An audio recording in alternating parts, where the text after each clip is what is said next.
Okey, bagi reaction kinetik tahun 2014-2015, soalan ini panjang, kita pecahkan sikit-sikit. So, soalan pertama, H2O2 react with Ki in presence of HCl according to the following equation. So, diberi yang ni. Lepas tu, yang mana satu Ki? Inilah I minus diwakili oleh I minus, yang mana satu HCl diwakili oleh H plus. Ini adalah H2O2 yang sama aja. Kemudian dia bagi rate law.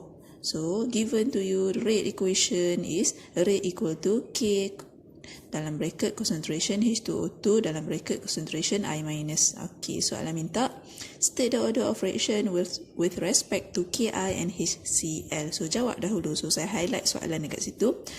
Order of reaction with respect to Ki, kalau kamu tak nak tulis panjang ni pun tak apa, kamu buat Ki equal to pun boleh. So, dalam ni ada Ki, ada dekat sini. So, ini adalah diwakili oleh Ki, I minus. So, apa order dia? Order macam mana kamu nak tengok? Kita tengok apa dia punya power of. So, dekat sini bila tak ada apa-apa ni maksudnya power of 1, power of 1. Okay. So, I minus power of 1 bermaksud Ki kita adalah first order. So, kamu boleh tulis first order dalam bentuk ayat ataupun macam tu pun boleh. So, dengan bermaksudkan dia adalah first. Okay, bukan one order. Okay. So, next one. Order of reaction with respect to HCl ataupun HCl sahaja pun tak ada masalah. Ada tak dalam kita punya rate law? Tak ada. Spesies H plus tak wujud. So, bila dia tak wujud, itu maksudnya dia adalah zero order. Okay, zero order tak adalah number kat situ. So, zero order. So, siaplah yang tu. Dan soalan seterusnya, dia minta state the overall order of the reaction. So, overall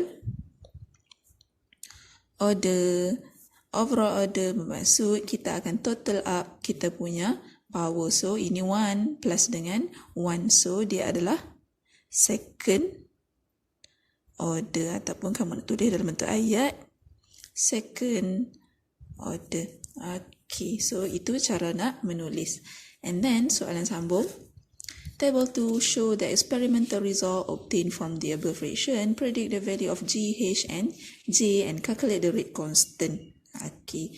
Dan sambung lagi, at higher temperature, would the value of rate constant change? So, ada dua soalan dekat sini. Soalan yang pertama, dia minta predict the value of G, H and J and calculate the rate constant. Okay. So, benda pertama, di mana kamu punya G, H dan J itu dekat sini. Dekat sini. Dan juga dekat sini. Okay. So, keluarkan dahulu equation kita. Rate equal to K times concentration of H2O2 times dengan concentration of I minus. Okay. So, dekat sini, ini kita boleh masuk value. Ini kita boleh masuk value. Rate pun dekat sini. So, ini adalah rate yang diberi dekat depan. Ini adalah concentration of ini. Ini adalah concentration of ini. K kita tak ada. So, bila K kita tak ada, kita perlu cari dahulu K yang pertama. So, ambil mana-mana reaction yang lengkap. So, ini yang first ini adalah lengkap. So, kita guna dahulu equation first ni untuk cari rate constant kita. So, masukkanlah value. Masuk value rate dia. Yang pertama, rate 1.0 times 10 power of negative 4 equal to K kita tak tahu. Concentration of H2O2 0.1. Concentration of I minus 0.1. So, ini power of 1, power of 1. So, saya tak letak lah. And then, your K kamu akan dapat 0.01. Apa unit dia? Kita tengok pada ini. So, dia adalah second order. So, bila second order, unit kamu sepatutnya, kalau ikut nota saya per molar dan kita tengok time dia second. So, dia adalah per second. Ataupun kamu tak nak buat per molar per second ni, kamu nak buat mol minus 1 dm cube. Sepatutnya mol per dm cube. So, bila dia minus 1 bermaksud per mol dm cube per second. Okay, boleh juga. So, unit antara dua ni. Make sure unit adalah mandatory. Okay, insist And then barulah kita boleh cari G, H dan juga J bila kita dah ada K. So, substitute value masuk G, kamu akan dapat, okay, saya tunjuk example. So, kamu akan dapat rate dia 2.0 darab 10 kuasa negatif 4 equal to K kita adalah 0.01 times dengan H2O2 iaitu G times dengan kita punya concentration of I minus 0.1. So, kita akan dapat G kita adalah 0.2 dan unit perlu letaklah. Ini adalah concentration. So, dia adalah mole per dm cube ataupun per molar saja pun boleh diterima. Okay, so sama jugalah bila kita nak cari H pun. H adalah concentration juga. Kat sini H adalah concentration of I minus. So, kita masuk semua value H yang kita tak tahu. So, kita akan dapat 0.1 mole per dm cube. Dan J kita punya reaction, initial rate. Okay, J So, J kita dekat depan. So, kita punya unit kita ikut rate kita. So, mole per dm cube per second. Okay, so jangan silap unit pula. Kemudian soalan minta lagi order of reaction, So, dia tanya dekat kita, if the reaction is carried out at a higher temperature, would the value of the rate constant change? So, of course, dia kita akan change sebab, okay, saya nak tulis kat mana ni? Saya tulis tepi ni lah. So, jawab dulu. Yes, it will change. So, apa reason dia? At higher temperature,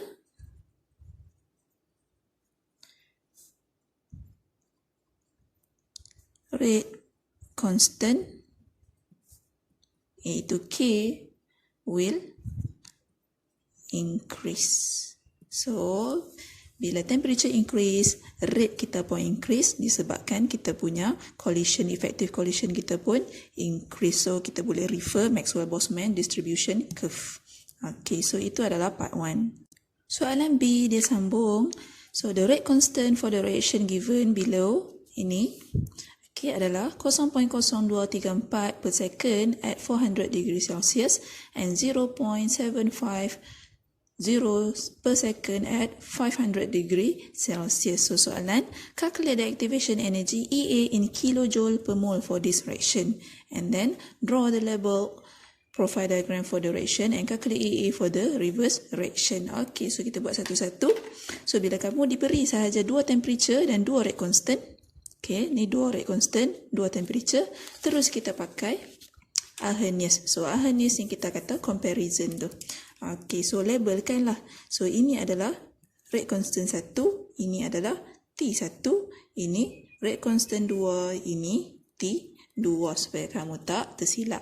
Dan temperature kita perlu calculate dalam Kelvin. So, ln K1 over K2 equal to EA over R constant dalam bracket 1 over T2 minus 1 over T1. So, ini adalah equation yang kamu perlu memorize. So, substitute value masuk. So, ini adalah K1 saya, ini K2. EA, ini constant kita ambil daripada page depan. Lepas tu, 1 over T2 dahulu. So, T2 adalah 500 tambah dengan 273. So, kita dapatlah 773 dan minus dengan T1 dalam Kelvin juga 400. Convert kepada Kelvin. So, kamu akan dapat EA kamu dalam unit joule dahulu. So, joule kamu 149,967 joule per mole. Kenapa joule? Sebab kita punya constant kita adalah dalam unit joule. Tapi soalan minta dalam kilojoule. So, convert lah ke dalam kilojoule. So, EA convert, kamu dapatlah 150 kilojoule per mole. So, tak apalah kalau kamu nak bundarkan. Okay, kalau kamu tak nak bundar pun, kamu letaklah titik ke situ. Sama saja. Okay, and then, soalan minta draw a label energy profile diagram for the reaction and calculate the EA for the reverse reaction. So, benda pertama, ini adalah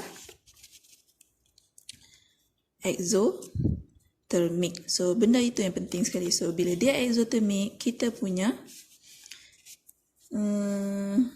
apa kita panggil ni, starting point kita, so exist kita, yang penting exist. So ini adalah energy, ini paksi X kita adalah reaction progress. Kamu tulislah cantik-cantik, saya tulis tak cantik.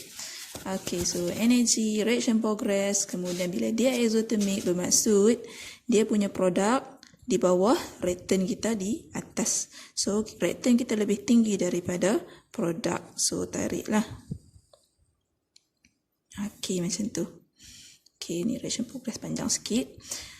Okay, so spesies apa dekat reaktan? Salin semula. So reaktan kita N2O gas plus dengan NO gas. Produk kita N2 gas plus dengan NO2 gas. Kemudian di manakah EA? EA kita mesti daripada reaktan ke puncak. So itu adalah EA.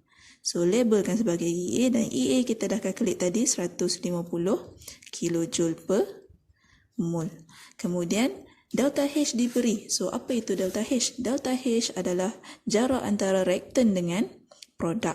So dekat sinilah antara reaktan dengan produk.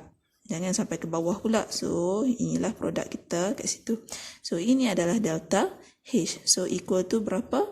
Negatif 110 kJ per mol. Okay, so salin. Itulah lengkap dah kita punya energy profile diagram. And then soalan minta calculate the EA for the reverse reaction. Bermaksud ini akan jadi reaktan, ini pula jadi produk. So bila kita reverse, so reaktan kita di bawah, produk kita di atas. So ingat, EA bermaksud daripada reaktan ke puncak. So bermaksud kita perlu totalkan yang ni untuk reverse. EA kita adalah total up. So bila kita nak total up, EA reverse equal to kita punya EA forward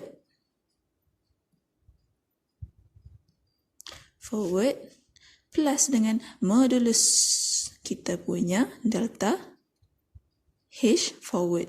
Delta H kita lah. So moduluskan kita punya delta H. So kamu dapatlah EA 150 plus dengan delta H 110. So dua-dua dalam unit kilojoule. So kita dapat 260 kilojoule per mol. Okey, siap.